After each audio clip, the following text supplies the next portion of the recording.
Okay, let's go over a Magnus Carlsen game today. Carlsen, according to Wiki, this is a very interesting game early in Carlsen's career, which brought in the attention of the international chess world, according to Wiki. Well, in this particular tournament, he scored 10.5 out of 13. It was in the Corus C tournament, and this was his fantastic sacrificial game against Ernst. Okay, who was 2-4-7-4, just slightly lower rated than Magnus, who was at that time, as a 12-year-old, 2-4-8-4. So Magnus kicked off with e4, and his opponent played the rock-solid Caro-Kann, and we have here quite a theoretical continuation.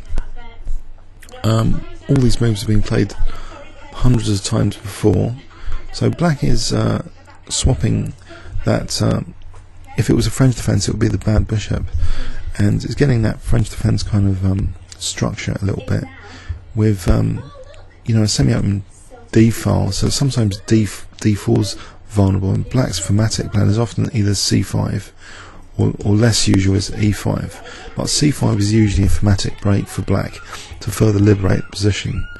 Now we see bishop F4. Another move, when I remember my Caro-Kann books, and I was sort of interested, I bought some for my library. I think bishop D2, castles, and C4 and bishop C3 is another idea, but bishop F4 has some venom to it. It's preventing bishop D6s from black, so G3 is less likely to be an issue. Sometimes there's a rerouting, knight E2, then bishop F4 if black does play bishop D6 to try and weaken black on these dark squares. Okay, bishop F4 here. It might be a target though to knight D5. That's, I suppose, one problem with it if there's a knight here attacking this. But knight G6 was played, and now Carlsen, Magnus, Sympathy Castle, queenside. Now we have bishop E7. Okay, black doesn't seem to be afraid of any possible attack against his king. So knight Ge4 was played, and now Ernst played queen A5. Okay, he's hitting A2. Something has to be done about that here. So king B1 protecting A2, and now black castles kingside. Sometimes in the Caro-Kann you might even consider castling queenside, but here it would seem not too pleasant after knight D6, picking up that valuable dark square bishop. Otherwise knight takes F7, forking two rooks. So castling kingside seems like a sensible move. And after knight takes, we have the move knight E5, which superficially looks like a sort of what a lot of club players might play, a simple centralising move without too much tactical venom behind it. Except perhaps the knight, I suppose many might consider it just supports G4, G5, but that possibly is a little bit slow in this position, and there's something quite fascinating about this knight E5 which I think hasn't been realised as a little detail here in this, when this game was the first 23 moves apparently of this game have been played before, so we're still in previous game territory following Almagro Lannis versus Gustafsson, played in Madrid 2003, and that was a draw. But there's something quite magical that Magnus discovers. Actually, well, the first 23 moves, I wonder if this has been played before. I think that we've gone. I think when they say first 23 half moves, so I think we're going into new territory now. I think it must have been this move going into new territory. If I give you 10 seconds, I wonder if you can spot the move Magnus played here. It's one clue is it's not G4 to try and get at the black king, but it is to do with black king's safety. Okay, 10 seconds starting from now. Okay, knight G6. This undermines black's pawn structure in a very fast, dramatic way, in particular E6. It also potentially gets this H rook more active once, if there's going to be HG. So FG check, so we have the pawn structure going. Now we have HG, we have a blasting rook on the H file. So what is Magnus doing here now to pursue his attack? Well, after knight g8, his bishop is actually under fire, and it seems, you know, black has solved one problem. He's holding up h6 and he's protecting e7. So what's the big deal here? Well, the big deal is spectacularly revealed here. This continuation is absolutely amazing, starting from that knight g6.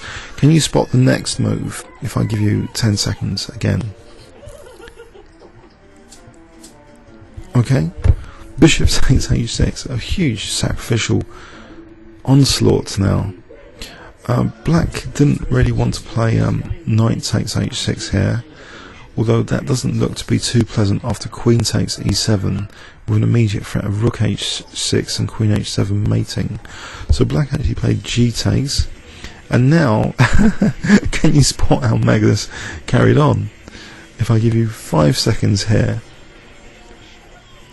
Okay, a rook sack, rook takes h6, so it's picking up the bishop though, because the black king doesn't really want to play king g7, there'll be rook h7 mate.